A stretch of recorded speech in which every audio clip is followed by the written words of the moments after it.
Bismillahirrahmanirrahim.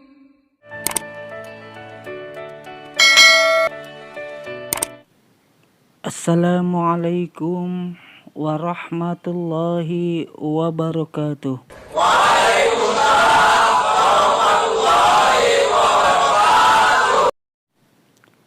Alhamdulillahi rabbil alamin. Wassalatu wassalamu ala asyrafil anbiya'i wal mursalin wa ala alihi wa sahbihi ajma'in, amma ba'du. Asyhadu an la ilaha illallah wahdahu la syarikalah wa asyhadu anna Muhammadan abduhu wa rasuluhu la nabiyya ba'da. Allahumma salli wa sallim wa barik ala sayyidina Muhammadin wa ala alihi wa sahbihi ajma'in, amma ba'du. Bapak-bapak, ibu-ibu penonton setia yang dimuliakan oleh Allah Subhanahu wa taala. Alhamdulillahirabbil alamin. Segala puji syukur kepada Allah Tuhan semesta alam, di mana Allah Subhanahu wa taala masih memberikan kita kenikmatan iman, nikmat Islam, nikmat kesehatan dan kekuatan, dan mudah-mudahan kita semakin dekat dengan Allah Subhanahu wa taala. Salawat dan salam semoga tercurahkan atas junjungan Nabi besar Muhammad sallallahu alaihi wasallam. Allahumma salli wa sallim wa barik ala sayyidina Muhammad. Bapak, Ibu penonton setia yang dimuliakan oleh Allah Subhanahu wa taala. Kajian saya pada hari ini yaitu siapakah orang-orang yang bermakrifat kepada Allah Subhanahu wa taala. Nah, kalau bahasa ma'rifat bermakna adalah orang yang mengenal Allah, mengenal sifat-sifat Allah, mengenal akan zat Allah, mengenal dengan nama-nama Allah, mengenal perbuatan-perbuatan Allah. Itulah yang dinamakan dalam 4 tauhid. Ada tauhidul asma, tauhidus sifat, tauhidul af'al, dan tauhiduz zat. Jadi orang-orang yang mentauhidkan Allah, dia mengenal Allah ya dengan bertauhid kepadanya, maka itulah orang-orang yang bermakrifat kepada Allah Subhanahu wa taala. Nah, apakah sampai di situ orang beriman yang sudah mencapai maqam makrifat? Ternyata belum. Ketika orang sudah mencapai maqam makrifat, itu belum finish. Finishnya apa? Yaitu ketika orang sudah mencapai maqam yang namanya makrifat kepada Allah, dia akan muncul yang namanya mahabbatullah, mencintai Allah. Ya, sangat lebih mencintai Allah. Asyaddu hubban lillah, lebih mencintai Allah. Ya. Nah, itu orang-orang yang bermakrifat kepada Allah. Jadi makrifat kepada Allah ini tidak hanya sekedar dengan bibirnya mengatakan saya bermakrifat kepada Allah, pada hakikatnya hatinya belum bermakrifat kepada Allah. Tanda-tanda orang yang sudah bermakrifat kepada Allah, maka orang yang sudah bermakrifat kepada Allah Subhanahu wa taala ini pertama lebih banyak diam daripada berbicara. Ini orang bermakrifat. Jadi dia menjaga ucapannya ini, jangan sampai ucapannya ini mendapatkan kemurkaan Allah, mendapatkan kemarahan dari Allah Subhanahu wa taala. Maka hatinya ini tidak pernah putus dalam bermusyahadah kepada Allah. Hatinya tidak akan pernah putus dalam merasa diintai oleh Allah Subhanahu wa taala. Ini orang-orang makrifat. Nah, yang kedua, orang yang bermakrifat ini tanda-tandanya adalah hatinya ini tidak pernah putus dari zikrullah. Ya. Yang ketiga, orang ini syariatnya semakin hebat dalam melaksanakan syariat ibadah kepada Allah, puasa sunnah, ya, puasa wajib, ya, bersedekah, ya, lebih banyak tersenyumnya, ya, dan amaliyah wajib dan amaliyah sunnah secara syariat itu dilakukannya.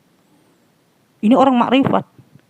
Dan nampak daripada raut wajah ini ketakutan kepada Allah Subhanahu wa taala. Jadi bukan orang yang mengatakan dirinya makrifat, tapi raut wajahnya atau tampilan wajahnya seperti orang yang santai.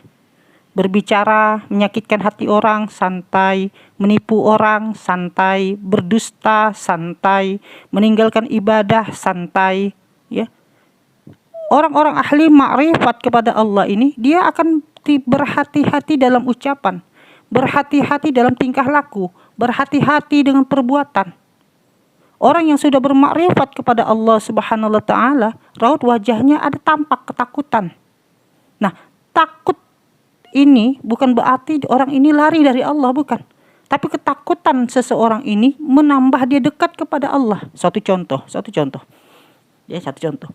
Ketika kita sebagai seorang manusia takut sama saudara kita manusia. Kenapa? Karena kita merasa punya salah nih sama teman kita, sama kerabat kita. Sehingga kita merasa takut ketemu dengan saudara kita.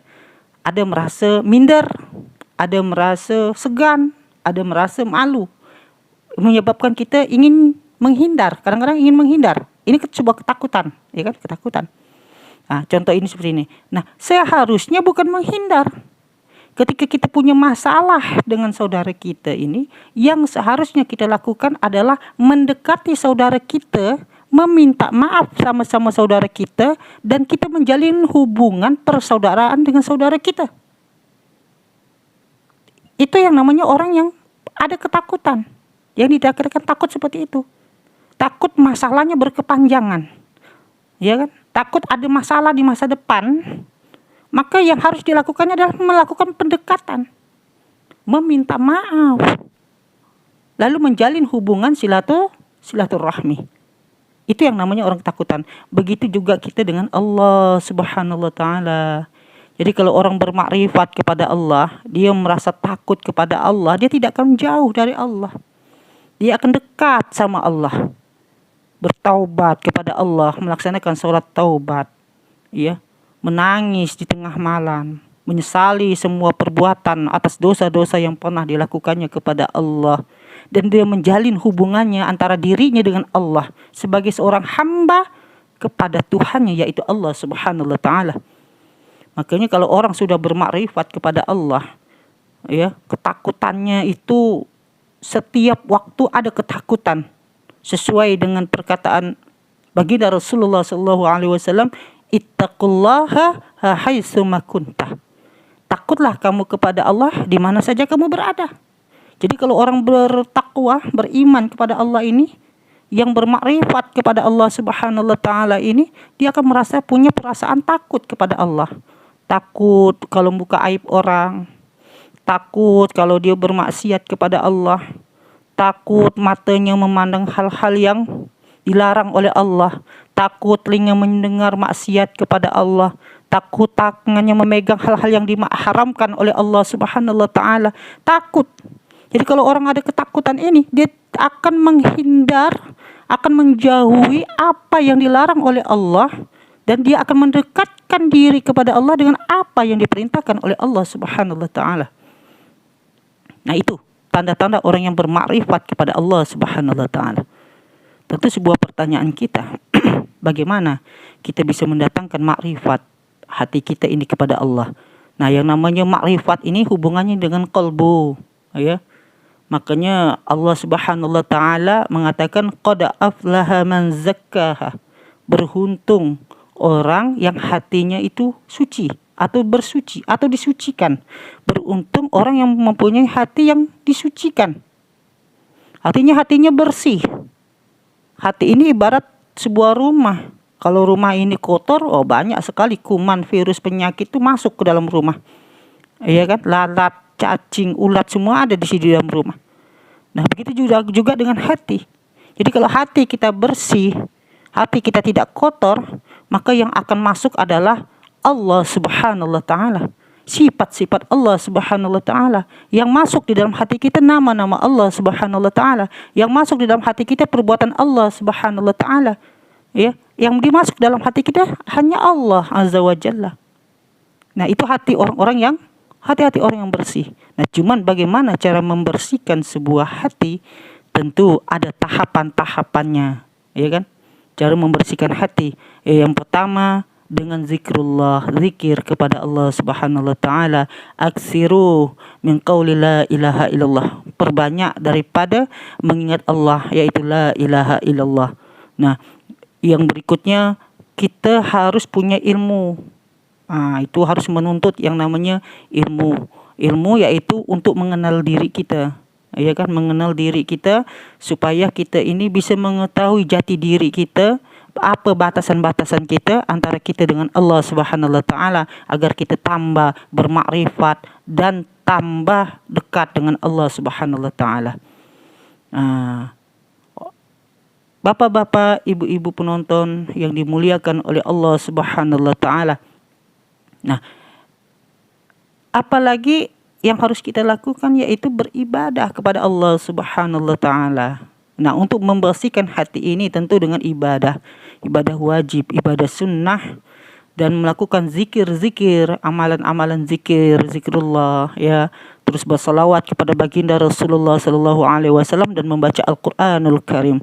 Nah, setelah itu bagaimana cara kita mengeluarkan? Ada nama tahalli, mengeluarkan kotoran-kotoran yang ada di dalam kalbu kita. Baru takhalli, baru kita memasukkan sifat-sifat positif, sifat-sifat yang baik, sifat-sifat rububiyah, sifat-sifat ketuhanan ini ke dalam hati kita. Baru kita akan muncul yang nama tajalli, karena kita memahami sifat atau perbuatan ketuhanan itu, sehingga terbukalah hijab antara kita dengan Allah. Itu namanya tajalli, terbuka hijab atau tirai. Nah, ini orang yang bermakrifat kepada Allah Subhanahu wa taala. Nah, makanya kalau orang makrifat ini, apapun yang dipandangnya itu, dia mempunyai hakikatnya kepada Allah. Dia melihat pohon, di pohon itu ada Allah. Bukan pohon itu Allah, tapi pohon itu ada Allah. Bagaimana dia melihat pohon itu ada Allah? Yaitu dia melihat dari pohon yang kecil sampai pohon yang besar. Siapa yang membesarkan pohon itu? Allah. Siapa yang menumbuhkan daun itu? Allah. Siapa yang memberikan buah-buahan pada daun itu? Allah. Siapa yang memberikan rasa pada buah itu? Allah. Pada tanah yang sama tapi rasa yang berbeda, ada Allah yang menciptakannya. Itu orang yang bermakrifat kepada Allah. Begitu juga dia memandang manusia berjalan, manusia bergerak, ya. Ketika dia melihat di rumah sakit ada manusia yang tak bisa bergerak, tak bisa berjalan, tak bisa menggerakkan anggota tubuhnya, maka dia melihat pada hakikat di situ ada Allah Subhanahu wa taala, bahwa Allah lah yang menggerakkan manusia ini. La haula wala quwata illa billah. Manusia ini tidak mempunyai kekuatan untuk bergerak. Tidak ada daya dan upaya ingin bergerak kecuali dengan kekuatan Allah Subhanahu wa taala. Nah, bapak-bapak, ibu-ibu penonton setia yang dimuliakan oleh Allah Subhanahu wa taala. Nah, lalu seperti apa orang-orang yang jauh dari Allah? Nah, mulutnya mengaku dirinya makrifat. Aku orang makrifat, ya. Nah, salah satu orang yang mengatakan dirinya bermakrifat kepada Allah tapi dia belum makrifat. Itu hanya pengakuan di mulut, iya kan? Siapa orang itu? Adalah orang yang menghalalkan apa yang diharamkan Allah dan mengharamkan apa yang dihalalkan oleh Allah. Contoh, Allah mewajibkan sholat, tapi dia tidak mewajibkan dirinya sholat. Cukup niat ya, tak perlu syariat tanya. Ya, sholat itu tak perlu melakukan syariatnya, cukup niat aja. Ya, maka orang ini telah menghalalkan apa yang diharamkan oleh Allah. Allah menghalalkan untuk sholat, kerjakan sholat, sedangkan dia mengharamkan mengerjakan sholat. Maka orang ini sudah dihukumkan batal dalam hukum hakikat. Orang yang berhakikat tanpa syariat secara hukumnya batal. Nah, bapak-bapak, ibu-ibu penonton setia yang dimuliakan oleh Allah Subhanahu wa taala, mungkin itu singkat kajian ilmu makrifat yang dapat saya sampaikan pada hari ini. Mudah-mudahan bermanfaat. Akhirul kalam, assalamualaikum warahmatullahi wabarakatuh.